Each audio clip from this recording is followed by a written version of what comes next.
రాజన్న మండలం అది. నిన్న రాత్రి వర్షానికి కురిసి మొత్తం చేనంతా నాశనం అయిపోయింది. మొత్తం ఇక్కడ 20 ఎకరాల దాకా ఉంటుంది. 20 ఎకరాలు ఉంటుంది. మొత్తం చేనంతా చూడండి ఒకసారి, మొత్తం నాశనం అయిపోయింది. ఈ రకంగా పండి చేను ఇలా అయిపోతే ఒకసారి రైతు ఏమైపోతారు? జగనన్న నువ్వే మాకు ఏమైనా ఆదేశాలు తప్ప కానీ నేను గెలిపించి ఓట్లేసి గెలిపించామన్నా. ఇంత నిజంగా పోతే మేము ఏమైపోవాలన్నా? కోత మేసిన వాళ్ళు గంటకి 2000 3000 ఎగుతున్నారు. కనీసం ఇవాళ గంట ఎకరం చేను కోయాలంటే 10,000 అవుతుంది. ఎలాగన్నా మా కడుపులు కొట్టుకు తినేస్తున్నారన్న మిషన్ వాళ్ళు.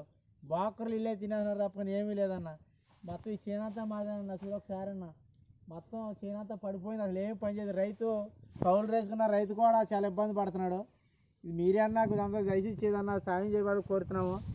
మా గవర్నమెంట్ వాళ్ళు కానీ మా పంచాయతీ కానీ ఎవరో కూడా పట్టించుకునే వాళ్ళు లేరు అసలు దీని గురించి. మీరే ఏమన్నా దయచేసి ఏమైనా చేస్తే కోత మీద వాళ్ళు కానీ రైతు ఇబ్బంది కూర్చొని మొన్న వేసారు కానీ ఇప్పుడు వేయాలి జగనన్న డబ్బులు. మొత్తం చేనంతా పడిపోయి వందనాలన్నా.